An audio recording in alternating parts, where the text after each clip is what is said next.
Do you ever have that favorite Christmas gift that you ever so often think about every time Christmas rolls around the corner? And it's a Christmas gift that can never be topped. Like in 2007 when me and my sisters were gifted a dollhouse, most specifically the Hannah Montana beach house. Or in 2012 where I was gifted a pink Nook and I could download all the books of my desires without picking them up individually. But one Christmas gift that really comes to mind when I think of my childhood is the Christmas of 2008, where me and my siblings were in total shock when our parents gifted us our own Webkinz.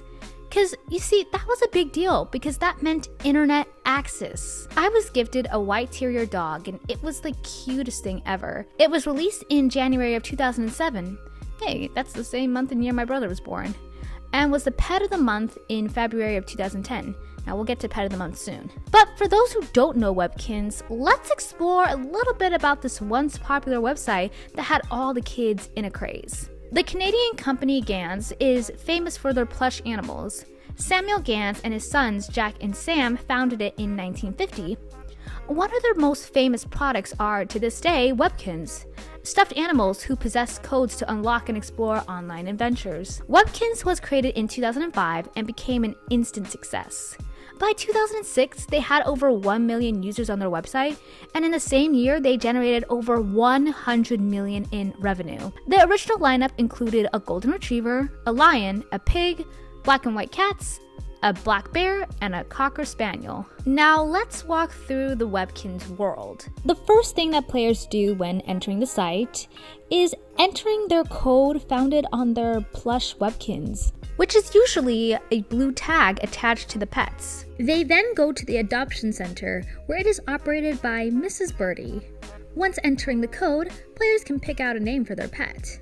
There are many things to do with your pet, such as dressing them up, decorating their houses, playing games, and there are many places in the Webkinz world to go to, such as Dr. Quack's clinic, which is now shut down, but it was a place where all pets can go get a checkup. The Webkinz world, of course, has their own currency, called Kinz Cash, where you can buy items from the W Shop, where you buy food and furniture, Curio Shop, where you can buy novelties, artifacts, and antiquities, and Kinz Style Outlet, where you can buy clothes. Webkinz also provides events, such as the very popular event Pet of the Month, which was introduced on August 29th, 2007, as a monthly program where Webkinz can be featured on the site, which is usually announced on the Kinzville Times, which is the Webkinz newspaper.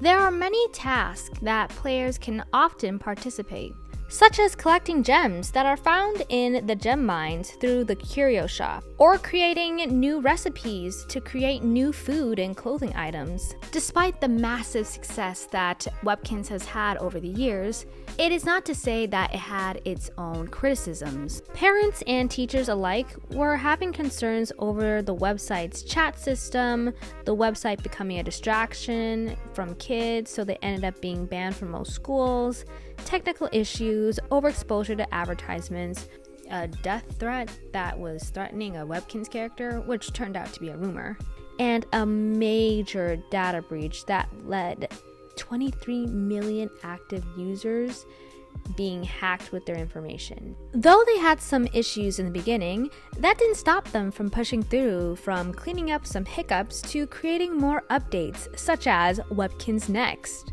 Let's talk about Carl Borst, the creative director of Webkinz, who had thought of the idea of linking the plush toy line to an online site and later to a virtual world. You see, Adobe Flash Player shut down back in 2020. The company knew that the Webkinz site wasn't going to last. So, Carl Borst decided to create a new world for Webkinz, and that is when Webkinz Next was born. Webkinz Next is very similar to the Webkinz Classic website, except it's a little bit more so 3D. Meaning it has 3D virtual pets instead of the old style 2D virtual pets. Webkinz is just one of those websites that just brings fond memories. Despite having its own problems, it still remains one of the most enjoyable parts of my childhood.